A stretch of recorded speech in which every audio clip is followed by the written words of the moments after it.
Paranormal Punches is part of the Podbelly Network. Go to podbelly.com for more great podcasts. Hey y'all, this is Frank the Bigfoot, and you're listening to the Paranormal Punchers.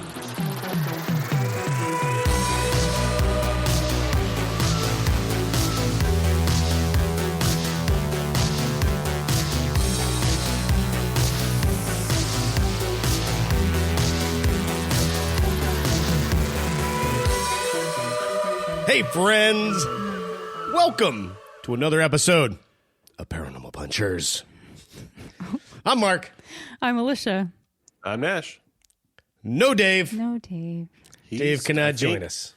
He's back. He had a holiday, maybe take a trip for Mother's Day. Oh. Back to the Hollow Earth for Mother's Day? Yeah, Hollow Earth to visit mom's, reptilian mom. They still have it. When you hear this episode, it'll be after Mother's Day, but Yep. still, happy Mother's Day. Yes. That's right. That's right. Even the reptilian mothers. Happy Mother's Day to them too. Now, on this episode, we're going to talk about a fire-breathing, high-jumping devil of a guy named Spring-Heeled Jack. I imagine this was a listener submitted topic idea, but hey, man, I lost that list. So Yeah. Into the annals. it might have of got time. deleted somehow, but I bet you somebody suggested it. I think Dave took it into the Hollow Earth and he Did left he? it there. Yeah. Yeah. So- See. But I'm building a new list. That's right. We were getting too close for comfort. You know, Right. they give him an assignment. Get rid of the intel. Is that what it is? I think so. Yeah, Spring-Heeled Jack. This masked man, some claim, has actual springs in his boots. And we'll get to all this craziness. We're going to talk about this. On the second half, we have a listener paranormal story and some other fun things to discuss. So, Alicia, Okay. try to start it out on the right tracks. Okay. And we'll see if Nash and I can derail it. Okay. I'm sure it'll happen. What are you talking about? I never derail a conversation. I have no idea what you're talking about. Now, Spring-Heeled Jack was a boogeyman entity in English folklore of the Victorian era. Was he a demon or an incredibly agile human? Either way, his name caused fear among those who lived in London during that time. And this is from historicuk.com. Out of the night, he came, a leaping, bounding Superman who terrified the English nation for more than 60 years. That's a long time to be doing that, I know. Yeah. especially that time frame because wasn't like the lifespan of a normal human back then like Right. 60 years or 50 some odd years. So I'm sure we'll get to that as far as, like, I don't think it was just one person. I think it was multiple. But reports of high strangeness first started in 1837. You know, not to cut you off right No, away. it's okay. When you start. I found something that dating back to even January of 1826. Ooh. A masked man with springs in his boots jumping over walls was seen. Oh. So maybe somebody was trying to perfect their jumping boots. Maybe back then. But yes, now flash forward to 1837. here. Okay. So residents in London began to report bizarre attacks from a ghost, imp, or devil. Now, in the first recorded sighting, a servant named Mary Stevens was walking to Lavender Hill when a figure leaped out at her, grabbed her, and then scratched her with his claws. Her screams drew attention from people around them, and they searched for him but couldn't find him. Now, one article I found said that he grabbed her, kissed her, and then ripped her clothes off. So I'm not really sure. Isn't that how that? But hey, Mark, you were telling me that that's kind of similar to what you guys' first date wasn't Oh, it? stop Why would you it. say that? I know. Which is not true at all. It was consensual. It was consensual. Oh my god. Which is not true at all. So that was your attempt to derail Alicia right I away? know. I have no idea what you're talking about. That was a quick one. Wow, I mean, that's not what she said. Oh, boom! Yeah. I got to cut this whole segment out. I don't- know. but I'm not. I'm too lazy to cut it out. Now, most of the attacks were against women. Right. where he would ring the doorbell, cause severe damage to their clothing with his claws, or just simply ambush people while they were out walking. Now, similar reports would come in throughout the rest of the year of assailants dressed as a ghost, a bear, or a devil. The descriptions were so varied. There was one where the figure was wearing red shoes, or even one with armor. There were quite a few people in charge that were skeptical.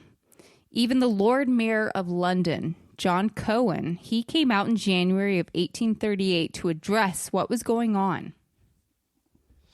Oh, you're talking about the mayor of London? Yes. Well, the funny thing about the mayor is they weren't really given to craps about it at first. Mm-hmm. But he got a letter from somebody that only signed it as a resident of Peckham. And here's an excerpt from the letter. It appears that some individuals of, as the writer believes, the highest ranks of life have laid a wager with a mysterious and foolhardy companion that he durst not take upon himself the task of visiting many of the villagers near London in 3 different disguises: a ghost, a bear, and a devil. Mm-hmm. The wager, however, has been accepted, and the unmanly villain has succeeded in depriving 7 ladies of their senses, 2 of whom are not likely to recover. Oh, jeez. Did I do that all right? Yeah, Did that make sense? Good. That was good. I like the idea of dressing up like a bear. A ghost, a bear, and a devil. Those are so far apart. I mean, Right, but I also think it'll lead into further discussion right.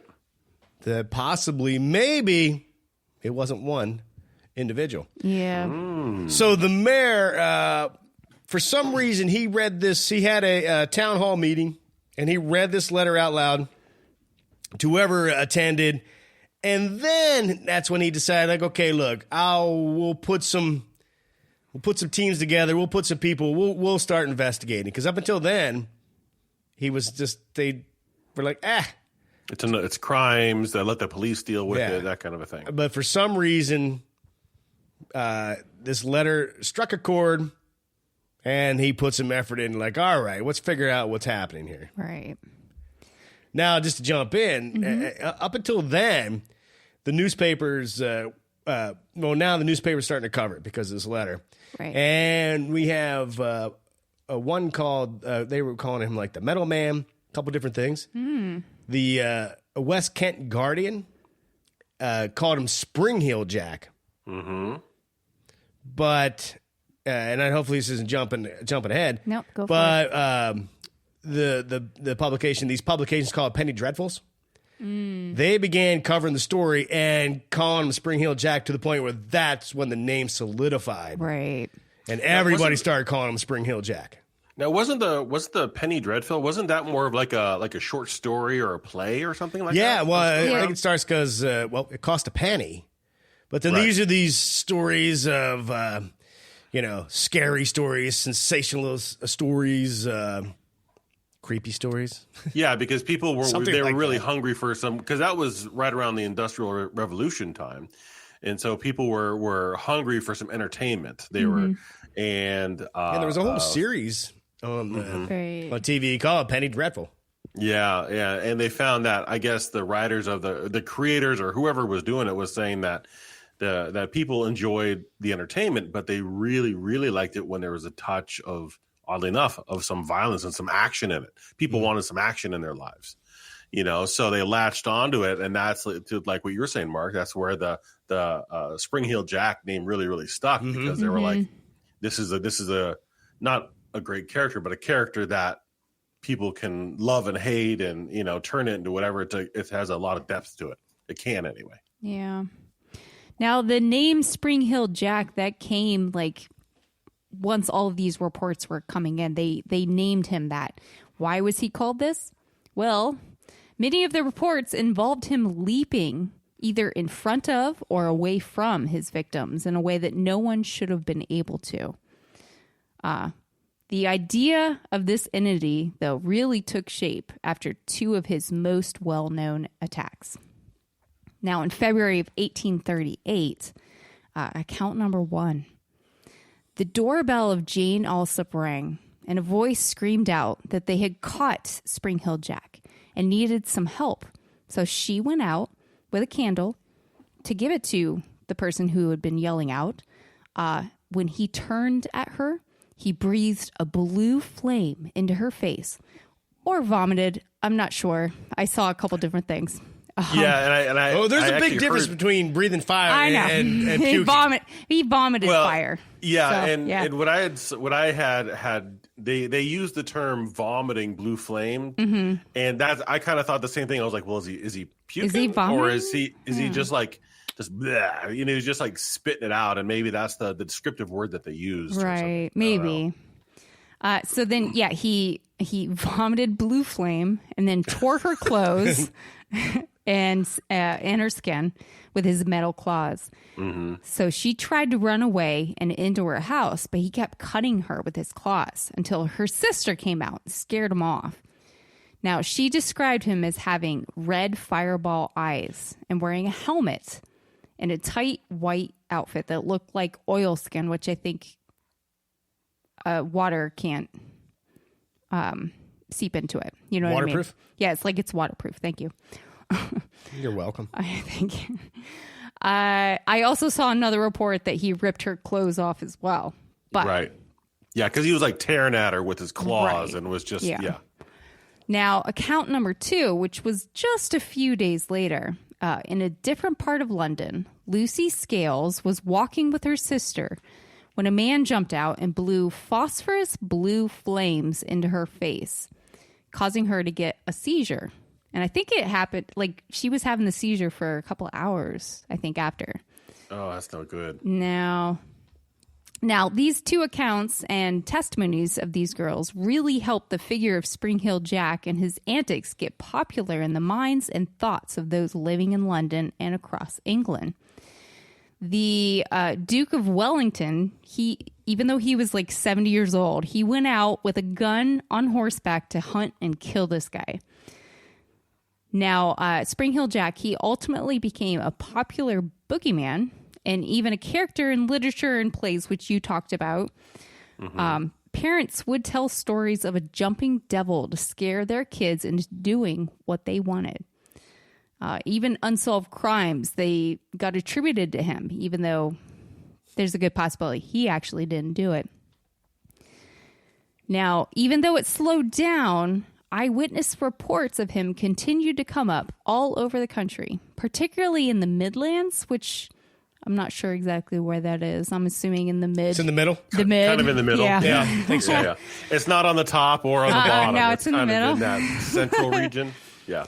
Attacks of him on carriage drivers began happening in 1843 as well. There were even some accounts of him dressed in furs to appear like a bear. The most famous case of this was when he growled at a gardener, climbed the garden wall, and then chased the gardener on all fours until he got bored and decided to leave. In 1870, the army set traps to catch him after he scared some sentries by jumping onto the roof of their sentry box. I also saw another report that he actually slapped one of the sentries. It was just like a dare. If there are multiple Spring Hill Jacks, one of them was like, hey, go try this. Right. Go smack him. He won't be able to catch you. He got springs. Now, also in 1870. For a second, I was like, you're doing like a Beavis and Butthead there.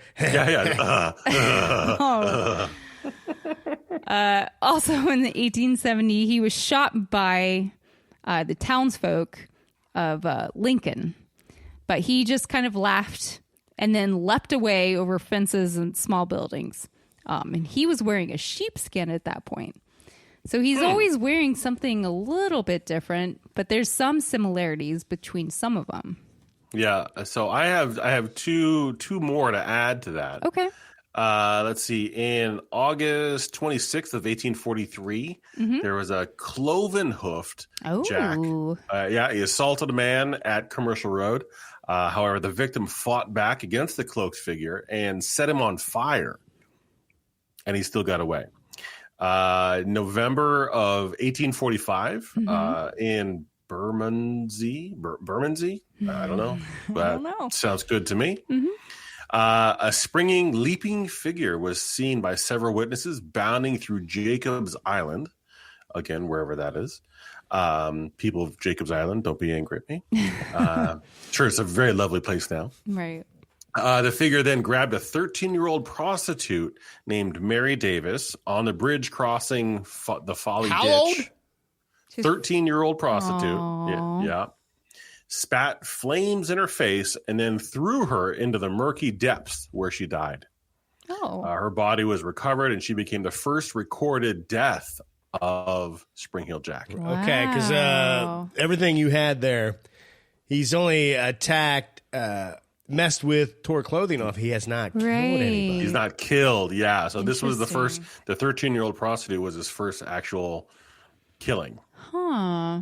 Yeah. And then it goes on to like what you were saying into the 1870s. Right. So where you started messing with cops and you know, yeah, good stuff. Yeah, I think it went all the way to like 1904 or something like that. Yeah. And beyond, And even beyond. to the Americas. Yes. Oh, We'll get there. Yep. Now, between 1870 and 1890, he became more of a devil, with people saying that he appeared to have wings instead of a coat, and that he was either wearing a devil mask or had the face of the devil. He is said to have made his last appearance in 1904. He was seen leaping up and down the street of Liverpool before jumping onto some rooftops and disappearing. Yeah. But Now was he? that's not the last, so. No, but if he was he? Now I don't know, Mark. You had said you had something about Spring Heel Jack, and maybe he was. I whenever I hear Spring Heel Jack and he's leaping around, I'm thinking, oh, he must be one of the Lords of Leaping. Is he one of those? But it turns out that he One of the seven. Yeah, one of the 7 Lords of Leaping. Oh my God. Wasn't he a lord or a royalty or something like that? Well, now this is all going on, and there's a lot of theories. In fact, there's even some people that were arrested and charged for some Spring Heel Jack stuff. But I would like to tell you the story about the Marquis of Waterford, which a lot of people theorize was Spring Heel Jack, or one of. Anyway, let me tell you about this guy because it's pretty hilarious. So his name was Henry de la Poor Beresford. Wow, what a name. I know. We'll just call him Henry. Crazy Hank. So even the press was mentioning the Marquis as a suspect because he was always in the news. Like in the 1830s, the newspapers were always reporting on him for getting in drunken fights, doing vandalism. He was a prankster. And he was said that he would literally do anything for a bet. Kind of double dog dare. He'd be down for it. And his inebriated antics earned him the nickname the Mad Marquis. Now, you may never heard of the Mad Marquis, but I'm sure you've heard of the phrase, paint the town red. Yep. Nash, I'm sure I have, and you have. I know we've both been out and thought we were painting the town red tonight. We had our paintbrushes ready to roll. Well, and that term comes from one night, Henry, the Marquis, and his buddies, they went out getting hammered, and they came across a bunch of red paint lying around this one town. So they were drunk, and they started. They grabbed this paint and they started just painting on houses, painting on pubs. Police, they would run up to the police and just smack them with the red paintbrush. And there's where you get painting the town red. Now, the newspapers and people at the time were starting to theorize that, because Jack, was escaping from cops. He was mostly targeting women, tearing up their clothes. They thought the reason they thought it was him is because he had some experiences, humiliating experiences with women and the police. Mm-hmm. So they thought, okay, so he's doing this to get even, get back at them. And he was also wealthy, and he had a lot of friends that were wealthy, and also some friends that were experts in applied mechanics. Okay. Hence so the reason he has friends could help him develop the springy boots, armor plating, because you talked about people taking shots at him, but nothing. And with the fire breathing, well, nothing more than like a circus performer. That he learned how to spit fire. Now, you think about the one victim, didn't he, at least I came across, he asked her for a candle. Yes. Right. And, well, because he got a little mouthful of his, of the vodka or whatever. She gave him a candle and he spit fire. So some people think that he also trained himself in the technique of fire breathing, a circus technique. Now, also, we got this guy with boots, jumping over walls. He's running. He seems strong. Well, the Marquis was also a sportsman, a boxer, a horse rider, and, an athletic man that possibly could be doing some of these feats that Spring Hill Jack was known to do. Mm-hmm.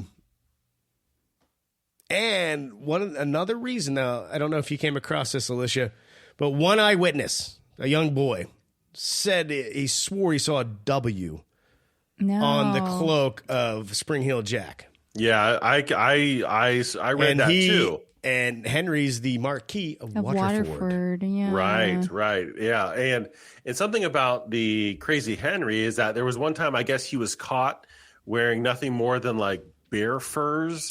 Wearing furs, and it said large cavats.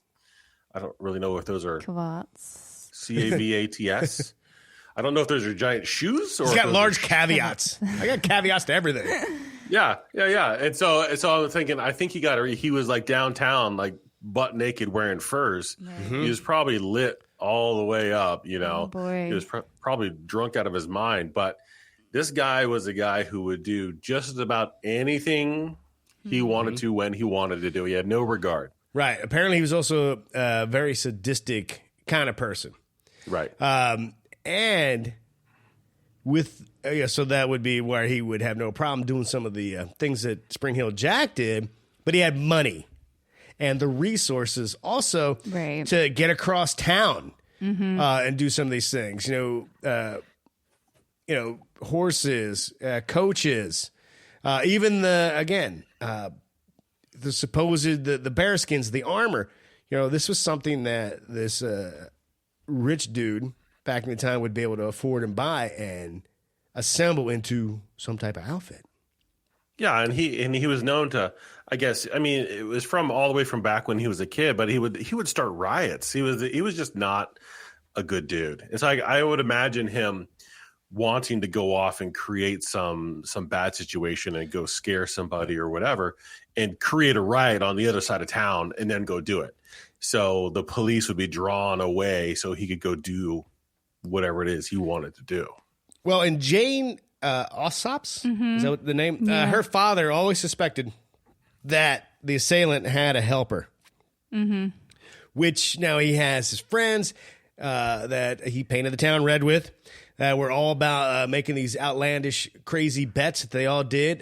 They were known to do stuff like this one article I read, spring out on people, jump out and mess with them. They were all about, they just didn't give a crap. They thought they were untouchable.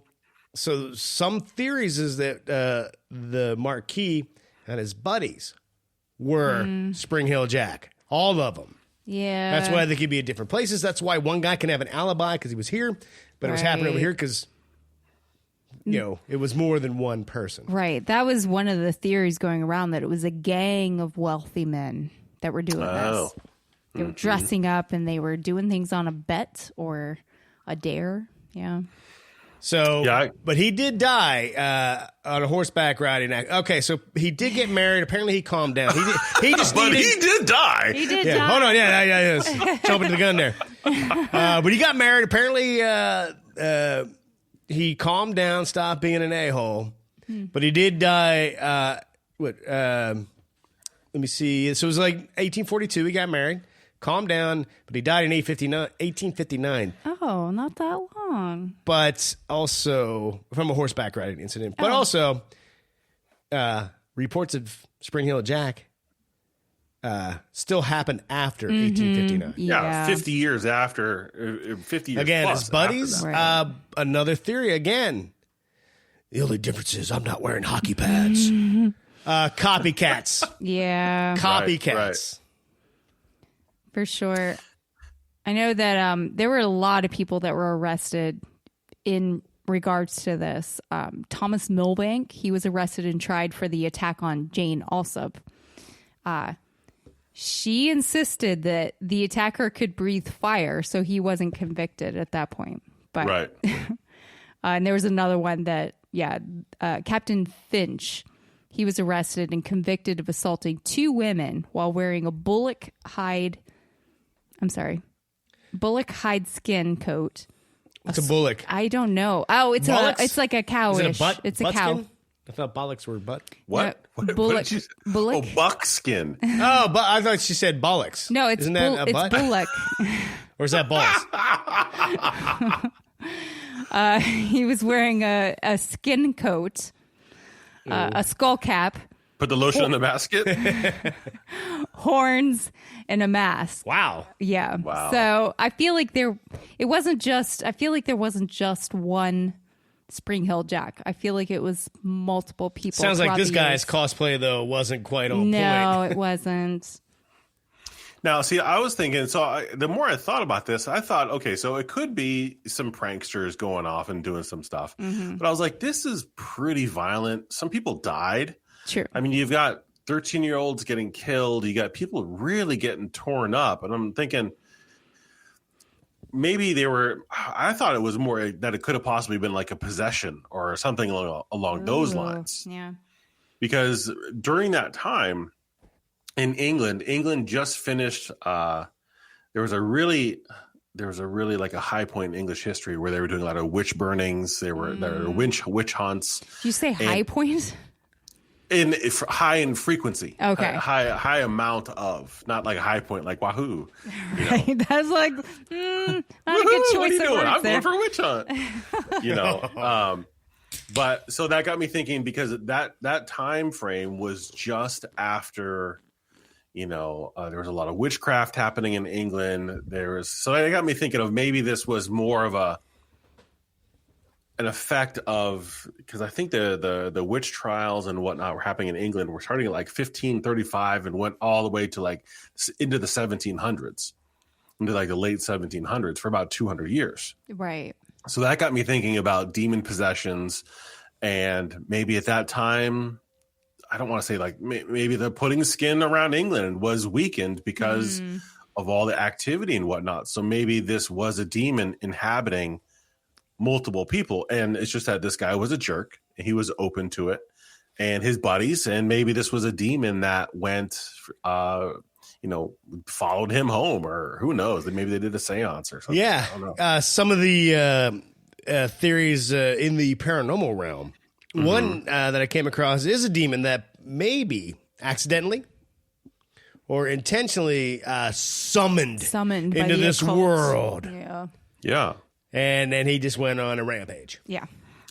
Yeah, and there was even I when in my research I came across this guy, and it was weird. It had nothing really. It wasn't directly regarding Spring Hill Jack, but it took place on July 30th of 1837. Okay. And it just kind of the excerpt that I'm gonna try to read and try to do it okay, because you know that I'm really You can awesome. do You are it. so good. Just kind of it just kind of pushes forward. It kind of pushes forward the theory a little bit and makes it so. The perspective is from this guy who is Herbert C. Kimball and Orson Hyde. They established the first Latter-day Saints mission in England. They arrived in England of July of 1837. So they go on to say they started it in their account of this. This just happened one day. It said Sunday, July 30th of 1837, about daybreak, Elder Isaac Russell, who had been appointed to preach on the obelisk in Preston Square that day, who slept with Elder Richards in Wimpford Street. I don't know if that. Did you say he slept with? Maybe Elder Richards had a house or something on Wimpford Street. I was like, how does this? I know. I was like, yeah, whoa. I got to take it in perspective. So I don't really know that. Came up to the third story. So he was a guest in his house. Okay. Where Elder Hyde and myself had been asleep and called out, Brother Kimball, I want you, this is kind of rough. I want you should get up and pray for me that I may be delivered from evil spirits that are tormenting me to such a degree that I feel it cannot live long unless I obtain relief. And then it goes on to say, I had been sleeping on the back of the bed. That sounds like a bit of a trick. I know. Maybe, yeah. It said, he kept on, continue on. I had been sleeping on Some the back people of out the there bed. got what I was trying to say. I immediately arose, slipped off at the foot of the bed, and passed round to where he was. Elder Hyde threw his feet out and sat up in bed. As we laid hands on him, I begin praying that the Lord would have mercy on him and rebuke the devil. While thus engaged, I was struck with great force by some invisible power and fell senseless on the floor. The first thing I recollected was being supported by Elder Hyde and this guy, who were both praying for me. Elder Richards had followed Russell to my room and assisted me to get onto the bed, but my agony was so great I could not endure it. But I arose, bowed my knees and prayed, and then arose and sat up on the bed when a vision was opened to our minds and we could distinctly see evil spirits who foamed and gnashed their teeth at us. So... yeah, tie that to Spring Hill Jack, please. Yeah. Yeah, this it was just something that made me think of, okay, well, maybe at this time the veil between our reality and the next was weakened. Oh, okay. These guys who just came to England within a couple days of getting there were immediately assailed by evil spirits. And so that just kind of let me think, well, maybe Spring Hill Jack was possessed by an evil spirit or a demon or something that came through or who was possessed or brought up. And that's could also attribute to why the legend lived for so long and outlived every of the individuals most likely who were doing it. Right. But this is just an account of somebody in the local area who was having a difficulty with demons and evil ghosts and demons like trying to scare them, and He just needed relief. Yeah, and he was just like, I gotta get out of here. I can't do it. Yeah. Well, we're going to go down that path. Some of the other theories that Spring Hill Jack is E.T. Yep. He's an alien. Not the E.T. from the movies, No. but an extraterrestrial being trapped on Earth. Yeah. The fact that he could jump so high, I feel like that was kind of the reasoning. And then also he didn't but his glowing eyes, Yeah. his fire breath, and again, like you said, his ability to wicked high jump. Yeah. That's true. Now he could. Now I wonder if Kind of they like said- Superman. You remember, originally he didn't fly comics, but he could leap tall buildings in a single bound. So Right. originally he was able to leap really high. Yeah. But I wonder if before they introduced that he actually can just fly. I wonder if I never saw anything about like his legs to see if they were like horse legs. I saw the cloven hoofs on one of the attacks, Yeah. but I was wondering Superman's if it's legs or Spring Hill Jack's legs? like Spring Hill Jack, Oh, okay. that he had cloven hoofs. Clearly, Spring Hill Jack did not skip leg day. If he's jumping No. over, yeah. He's Captain Swole, you know. But I was just thinking that maybe if he was always wearing clothes, so I didn't know if maybe his legs were hinged in the wrong direction, so he could jump like a cricket or something like that. Yeah. If he was an alien, I don't know. Wow. I mean, all the pictures I ever saw, like the drawings of him, he had legs. Yeah, So- and they all the pictures that I saw, same thing. So I don't know, and he didn't really look like he was really swole. He was just, but they were just pictures, pictures that were painted at the time. I think he was tall and thin, but apparently he had amazing leg muscles. I don't know. Well, that goes back to the Marquis being very athletic, that it is possible that, someone very athletic can jump over a fence. Right. Where most regular dudes are like, whoa, that looks crazy. Yeah, and if he had some spring shoes, When you see some Olympic athletes do stuff, you're like, dang. Right. It's amazing. I need to get off the couch and start working out. Yeah. Stop watching it. If he could get some crazy spring shoes, so maybe the spring shoes mix in with his athleticism. Here's the thing. The German army did experiment with making spring shoes. Of course. And why wouldn't you? Their experiments gave an estimated 85% rate of failure. Oh, God. With broken legs and ankles because clearly springs in your shoes. Right. My goodness. So if there wasn't springs in his shoes and he was jumping over these things, maybe he was alien. Maybe he was a hybrid. You never know. Well, this one I thought you would love. Another theory I found, I cannot extrapolate on it, but somebody had mentioned on the internet, possibly a visitor from another dimension who entered this plane through a wormhole, or as you like to call it, pudding skin.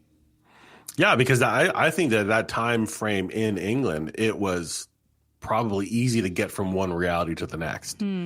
There was so much going on. There was werewolves, there was witches, there was... Oh, what a time to be alive. What a good time. Yeah.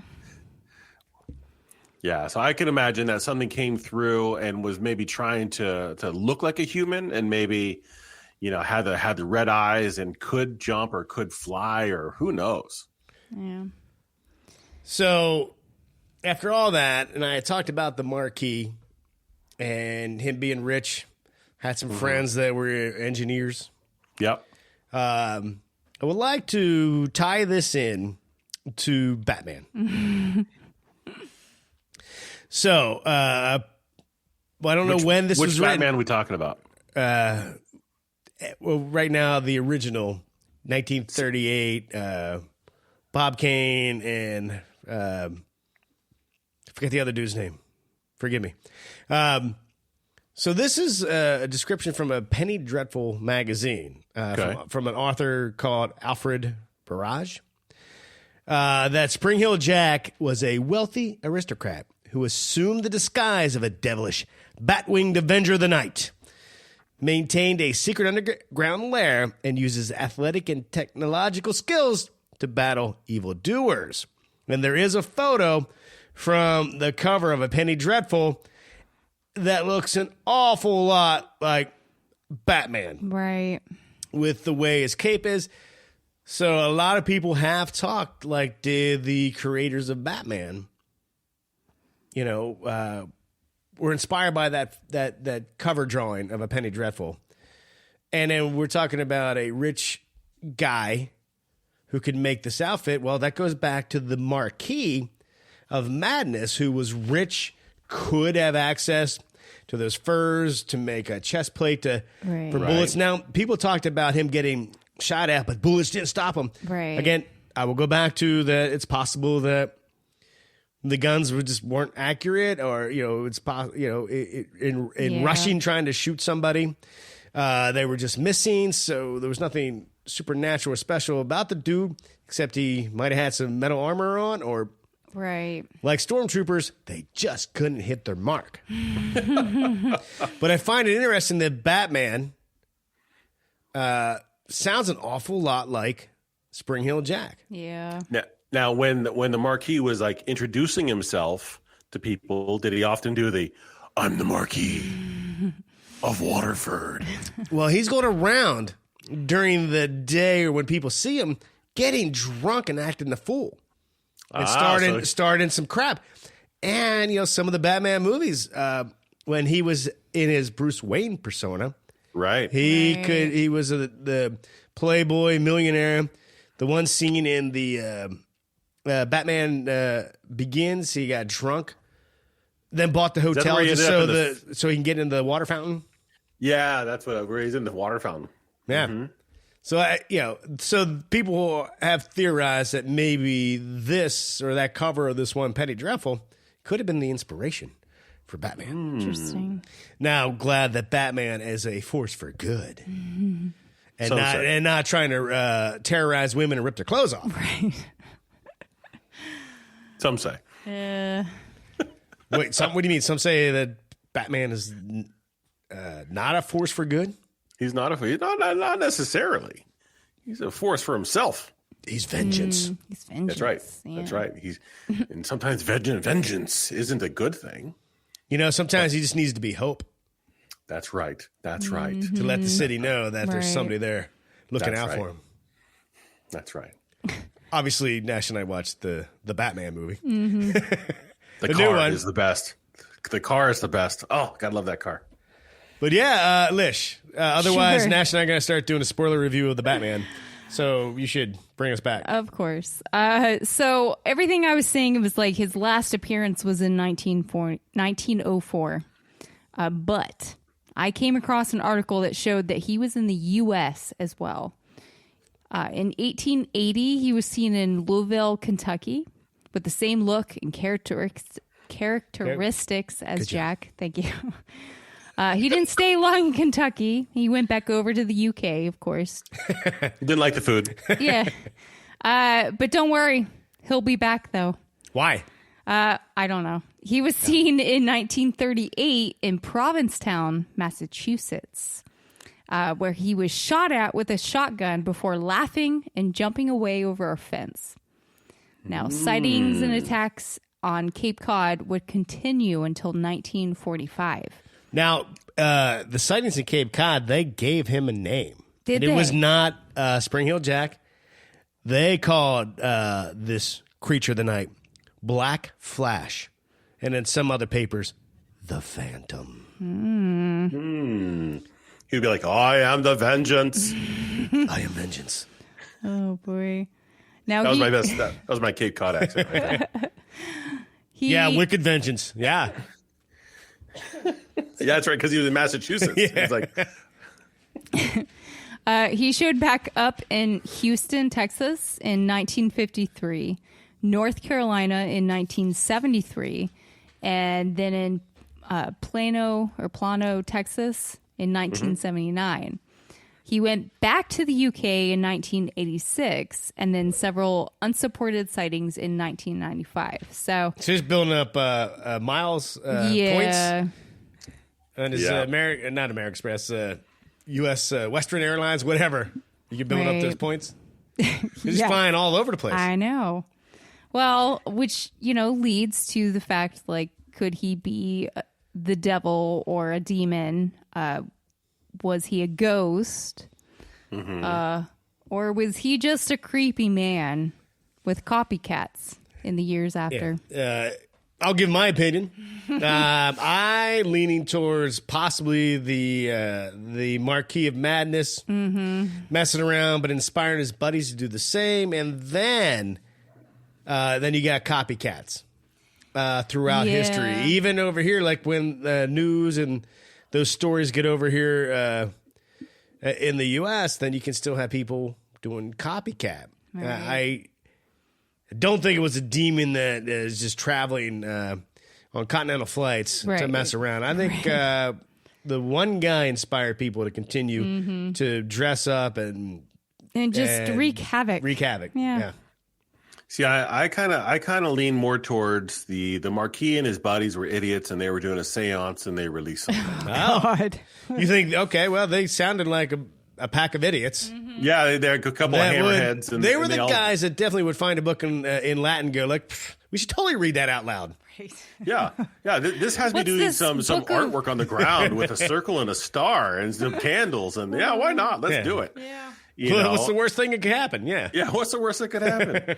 And it did all of that, and then the spirit would kind of show up at different places, and that's where it showed up in America or over in England. It would just hop around all the time. It's wherever he was summoned, wherever the demon would end up. Knowing that the German army tried to make these boots is fascinating, but would you try to make some boots?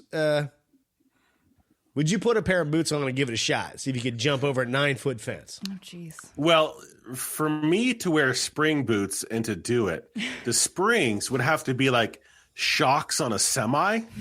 True. They would Just have to be get you a foot off the ground, they would need to be shocks from a semi. Yeah, they would need to be such thick steel that I would probably, to compress them down, I would already be maybe 2 feet off the ground anyway. Yeah. Well, I mean, again, like as the German army discovered, like broken legs and broken ankles. Yeah, it's a recipe. They're like, hey, go jump over the wall. That's why Put I these wonder. springs on and jump over the wall. You'll do it. You'll do good. Okay. Go jump over the wall. This is funny. Take a picture of him. It's just great. Okay. That's why I'm like, I wonder if, again, the first guy that tried to do this, which I think might have been the Marquis, being athletic, you like, again, going back to Olympics, you see some incredible people doing some incredible feats. Yeah. That as I tell the story to Alicia, and then she tells the story to you, and then you tell the story to Dave, next thing you know, he's jumping 9 feet. Right. Oh, in the air over a wall. He's jumping you know what over I mean? buildings. Yeah. So it could just been a dude that was just very athletic and, built some claws into some gloves, clawed at these girls. The cops, I don't know if they were like the Keystone cops back then, bumbling, and was able to outrun them because he's in way better shape. And then jumps over a small fence. And then when in like most 80s cop movies, the police chief was very angry and always yelling. And so they were like, yeah, no, dude, he jumped 9 feet in the air. They just started exaggerating. Even the cops are like, hey, man, I don't want to get in trouble, get fired. They just started exaggerating to the point where they built this complete mythical entity. And I know that there is a way to have, with a candle, to actually shoot flames out of a human body. Yeah, but there was no reports that he was... Go ahead. He was mooning somebody. He wasn't lighting his farts on fire. That's what I was saying. I know that's where you were going. That wouldn't be the most effective way. It'd be like terrorizing, clawing, slashing, and then you turn around and moon them, and then a little explosion. To time that would be very, very difficult. Well, again, like he asked for a candle, boom. That's probably because he had some vodka. Right. The other time he had the one person he attacked, he had a lantern, so he already had the flame. Right. He just had to blow it. And I did read that the way the flames came out was like a little bit lower, kind of chest level.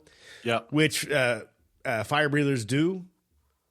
Just the way they project it out because they don't want it to have blow back on their face. And burn their face off. So I don't know. I could be wrong, but I think it was a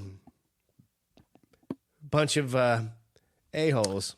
Bunch of jerk that had some money and built some outfits just because they Yeah. wanted to terrorize their town.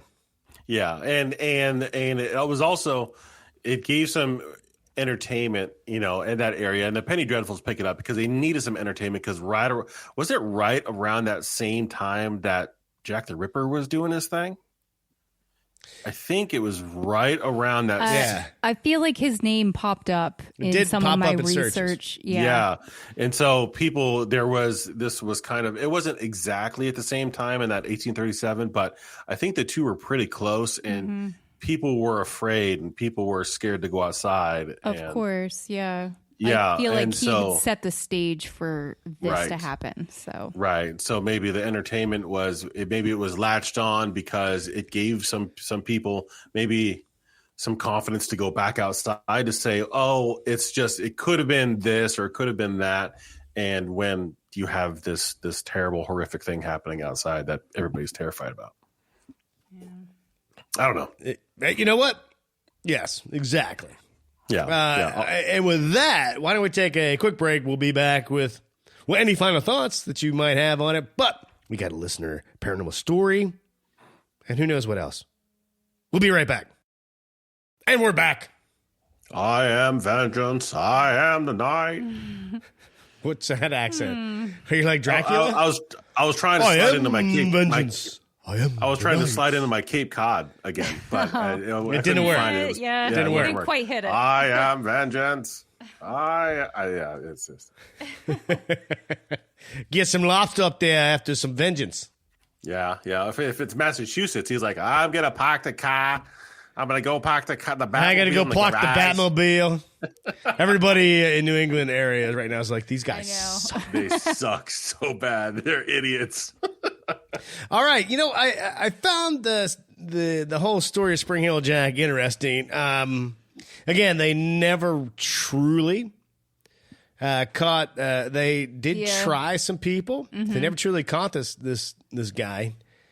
I'm fascinated with the fact that he was kind of Batman-like with some of the descriptions, like even like having armor, having the boots, the glowing eyes, which again, Batman would totally make a helmet and rig it up with some glowing eyes to free people out. For sure. And even if he did have armor, like what you were saying about having like a metal plating, because guns at that time kind of sucked. So if he had like a thick armor plating, if he did something like what Batman did with his the design on his chest, that's why he makes it yellow, so it makes it a target. Mm-hmm. Oh, right. Yeah. So they get shot at the target. They go for the target always, just subconsciously, and they deflect and hit the armor. Maybe he did something like that. Who knows? Yeah, who knows? Or maybe it was alien. Yeah, that could be it too. Either way, whoever did submit this topic idea, thank you. Yeah. I'm sorry I lost all those notes. Blame it on a computer malfunction. Technical difficulties. Right. I mean, the truth is, I deleted a You're file. the technical difficulty. I'm the difficulty. Yes. It was an I/O error. It's my fault. Yeah. But whoever you are, thank you. All right. So we have a paranormal story to get to. Let's kick it off with a shout out to our new Patreon member with the handle Mini Forklift. Ooh. AKA Jim. Oh. Well, but I'm curious about the Mini Forklift because, you and Ryan are training for a strongman thing. We do some strongman stuff. That's why I hurt right now, because I lifted more than I should have. So I'm wondering, Jim, Mini Forklift is because you like to pick up heavy things and put it back down? You like to pick up and put down? That's awesome. Yeah. Awesome. But our story actually comes from Jim himself. Good morning, guys, and Alicia. As a longtime listener, I finally got around to doing the Patreon thing, Mini Forklift. Sorry it's taking me so long. Dude, that's fine. Whatever, man. Right. Just appreciate the support and love. Absolutely. Yeah. I usually listen to your episodes as I'm driving around New Zealand. Wow. My job has me covering most of the South Island, so I always look forward to firing up Spotify whenever a new episode of yours drops. Aww. Just like Patreon, I have been meaning to send in one of my 2 stories for you. And I finally got to sit down and do it. All right, so I grabbed a Kiwi craft beer and told us his story. Sorry, I botched that, but I've been drinking American craft beer. So this goes back to when I was living in the UK. I would have been about 10 years old, and I was part of the Boys Brigade, kind of like the Scouts. Our group of maybe a dozen or so boys were headed to the big old house in Shropshire for a long totally sorry, Jim. Shropshire for a long weekend of fun and plenty. I don't know why that's in parentheses. Weekend of fun and plenty of those team building game adults like to orchestrate for less than enthusiastic kids. There's the fun in quotes part. Got it. I remember sitting for what felt like hours in a noisy, uncomfortable minibus as we traveled down. But eventually, we arrived at the driveway that led up to the house. I remember us being greeted by the owner. She introduced herself and gave us a bit of a history and background on the house. Apparently, the grounds that it was built on was where they executed a number of people. And there is a large cemetery that the house literally backs onto. One lady in particular is said to haunt the grounds. She died in the 1800s and appears in a long black coat with a white veil, which supposedly was not unusual clothing for the early 19th century. She has been seen numerous times, with many people not knowing anything about her prior to visiting the house. Yet they all give the same description. After we say our goodbyes to the owner, we go into the house, get our bed set up for the evening, and have dinner. I was put on drying up duties after dinner with one of the adult supervisors washing up. What happened next is etched in my memory like it was only yesterday. I looked up to see the head and shoulders of someone or something draped in what looked like a black coat with the face covered by, a white veil. I recall briefly thinking it was one of the other adults playing a joke, but it wasn't in a solid form, as I could see all of the trees behind her. She stood there motionless for however long it was that I was staring at her. Eventually, I turned around to see if it was behind me, thinking that it might have been a reflection in the window. But there was no one behind me, and the window directly in front of us was open as it was a nice, warm evening. I blurted out what I had seen to the supervisor next to me. He said nothing. He could see I was a bit shaken, but reassured me that it was probably my imagination overthinking the owner's ghost story from earlier. Now comes the interesting part. We had one kid in our group that was a bit of an oddball. From memory, he seemed like a decent boy at heart, but he was a bit disruptive and would often try to pick fights with other boys for no reason. He also talked a lot of crap and made up stories. So a few minutes after I told the supervisor what I had seen, one of the other adults came down from the upstairs, walks into the kitchen, and says to the supervisor next to me, Michael thinks he just saw the lady in the black robe moving around the edge of the house. He told the kids, and now they're all laughing at him, and he's a bit upset. Maybe after supper, when it's dark, they can get their torches and we'll walk around the outside of the house so they can see there's nothing there. Might make them sleep easier. To finish up, yes, we did walk around the house, and nothing else was seen by anybody while we were there. Oh, and no, many of us didn't sleep easy that night. Regards from New Zealand. Keep up the great work and comedy gold. Thanks, Jim. Yeah, thank you. I really appreciate that. That story's intense. That's a heck of a story. Can you imagine seeing that? Oh, my gosh. No, not at all. Yeah. But I want to. Right. And I would not, I can tell you, I would not sleep easy. No. No. I don't think anybody would. To see, in this case, a full body apparition, I don't think I would sleep at all. Yeah. You would just kind of be like up, checking around the house all night long. Sentry duty, just, I know, I'm fine. I'm just sitting here waiting, just watching, making sure that nothing's coming. I would just think, how far is the walk to go home? Yeah, as much as I want to see that, I definitely would not be able to get to sleep. Right. Of course, now we would have equipment and gears to try to that's how I could stay in the house with the tech gear, because then I would be like trying to record said happenings. So yeah, when you're a young kid, you don't have those that gear that will help you deal with something you just saw, trying to prove what you just saw. Right. But as a little kid, I'd be like, yeah. Wow, I wonder if there's if it goes with the veil over its face. I wonder if that was like a widow or if it was a funeral situation. A white veil, right? Mm-hmm. Yeah, it was a white veil. It was almost like it's a wedding or something like that. But it's a black dress, Maybe. or a black coat. Right. Yeah, a long black coat with a white veil. Yeah, I don't know. Weird. Don't know. Yeah. But wow, that's a heck of a Jim story. saw. Yeah. Thank you so much for sharing that with us. Yeah, thank you. Hey, if you want to share a paranormal experience with us, we would love to hear it. We'd love to share it and tell everybody. ParanormalPunchers.com. You'll find all the ways to contact us. Speaking of contacting us, this was a Instagram question. Now, so Dave, I'm sorry you're not here, but we have a question from old stuffed yellow bird. I was listening to the paranormal crime podcast. I was listening to a paranormal crime podcast, and they mentioned being asked what they would consider to be their Mount Rushmore of the paranormal.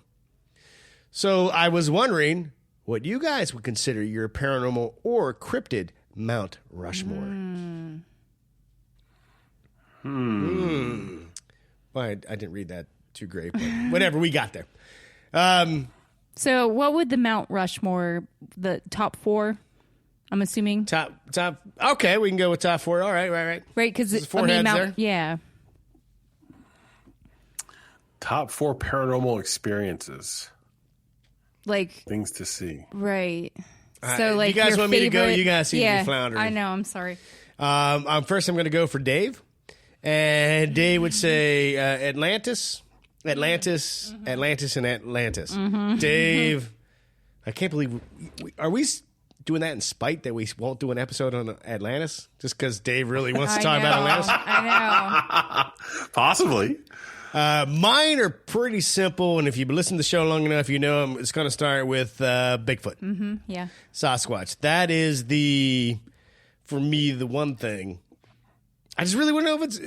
I would like to see it, or maybe I don't. After that, second would be to be in a haunted location and see a full body apparition. Right. Third, it's easy. This is like a super easy list. Would to look up into the night sky and see a UFO. Not get abducted.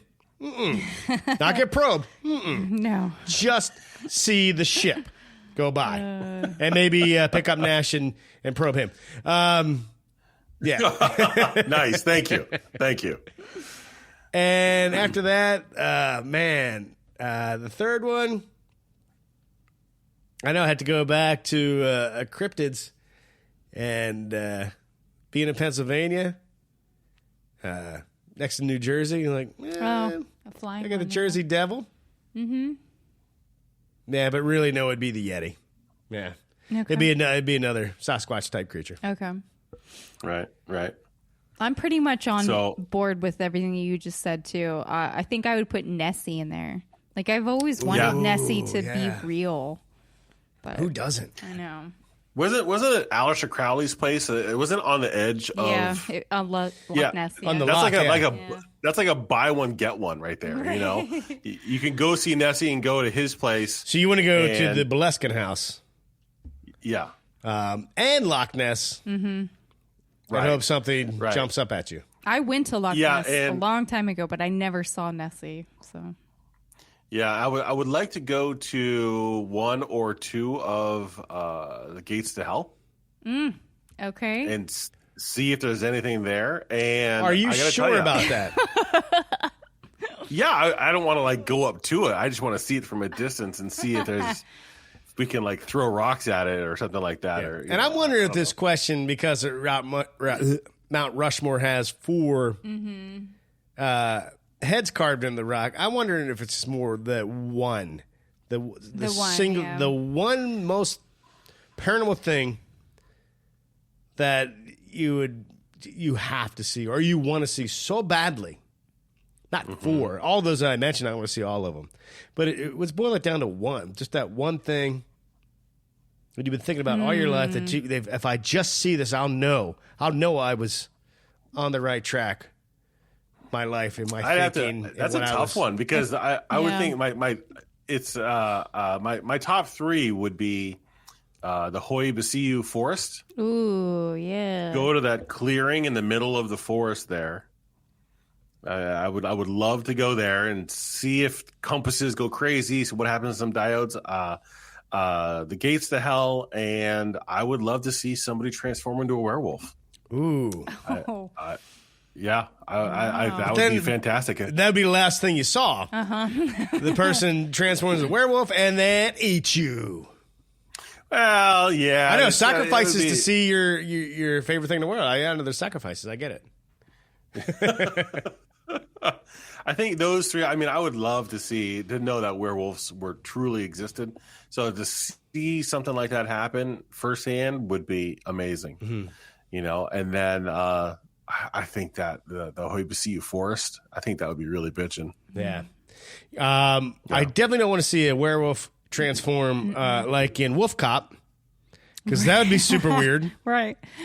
But if I'm going to have to just pull one thing in my life, if I consider it the Mount Rushmore of things I want to see before I exit to the next plane of existence, then it's got to be, for me, really aliens. Okay. I know that they exist.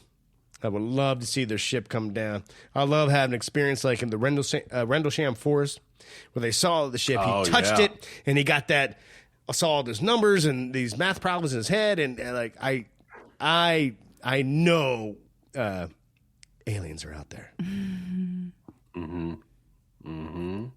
At least you got that one for you. The one thing that you want to see. I want to see Nessie. Okay, that's awesome. This way I don't have to would get still in the be water. Atlantis. I guarantee it. Yeah. I know there's proof. Yeah. It'd be pretty cool seeing the giant hole to the center of the Earth that Admiral Byrd went through. Leading to the hollow Earth. Yeah. The hollow Earth. That'd be pretty neat. Okay. Plus, I just like saying Admiral Byrd. Okay. Well, there you go, old yellow stuffed bird. Do we answer the question the way you thought we would? Probably not. Probably not. Because we don't do anything in a normal fashion. Right. But thank you. I'm curious if anybody out there listening would like to tell us what, like, that one thing you just wish you could see for proof that you were right, or that you knew it totally existed. Right. What is it?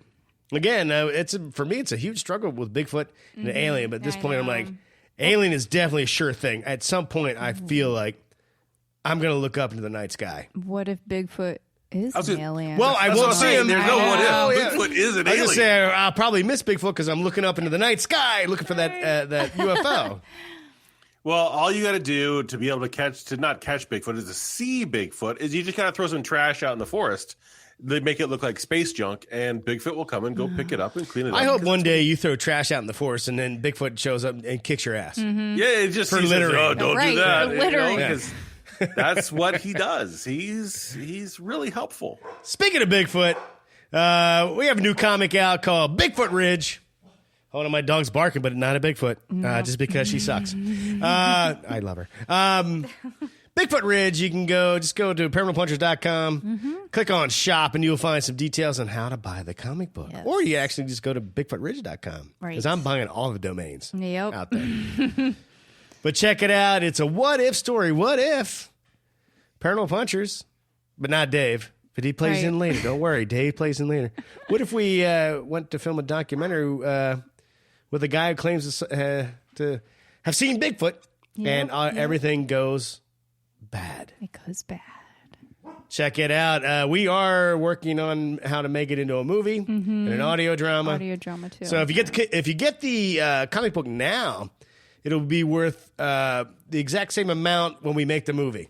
So there you go. No more, no less. The exact same amount. Exactly. Nash, anything else from you? Anything coming up you want to tell people about? Not really. I'm just excited about what we have coming down the pike. Between the Dead Scripts Rising and the comic, the filming for the comic, even some more paranormal puppets that we've got coming through. Yeah. What we've got coming through on Patreon, I think it's going to be a lot of fun. Yeah, and I agree. Travis, what's up? He made a comment. Please make our Halloween special we posted on YouTube, make this a podcast. Well, maybe I'll do that for you, dude. But also, we're working on our Halloween special this summer, so we're trying to make the biggest event, almost like a feature-length movie version of a Halloween special for you guys, which is going to involve puppets. It's going to involve us acting. And it's going to involve a game show. It's going to involve hot sauce. And if we never do it, I'm just going to go back and edit this episode and delete this part. Edit that part right out. I'll just take it right out. But yeah, we have some big plans. So go subscribe to our YouTube channel. Check out our Patreon if you're interested. We do have special content over there. You also get the episodes early and commercial free. Yep. So there's definitely benefits. Lish, anything from you that you would like to say? Why am I talking like this? I know. I don't know. It's very that last beer I probably shouldn't have had. No, I think you actually said everything that we have coming up. So All right. yeah. All right, and Dave? Oh, Dave. Okay, thank you, Dave. That's what I expect from you. All right, well, hey, check out all the stuff we got coming up. If you're following us on social media, you hear more about it. Subscribe to our YouTube channel, man. There is some stuff we're working on. Mm-hmm. And it might not come to fruition till what? 3 or 4 or 5? I don't know how many months. Yeah. But when it does, you're going to be happy when you it's coming. See that pop up on your YouTube subscription, whatever. I don't know what that's called. Not subscription, but whatever. When you go to YouTube and you see us. Right. Yeah. Okay. That's why I'm not on TikTok. Right. Too old for that crap. Yeah, we're too old for that. All right. Hey, thank you so much, everybody, for spending time with us. Have a great rest of your day, week, whatever. Reach out to us if you want to shoot the breeze about anything paranormal. You rock. And as we say around here, dog, you going to keep barking? That's not what we say around here. That's what we say around here? We say, I am the vengeance. Okay. I am the night. It's funny. I don't even know if listeners, if her barks are being picked up by the mic. I don't even know. We might just sound crazy. Mm-hmm. But hey, like we say around here, if it's not weird, it's not worth checking out.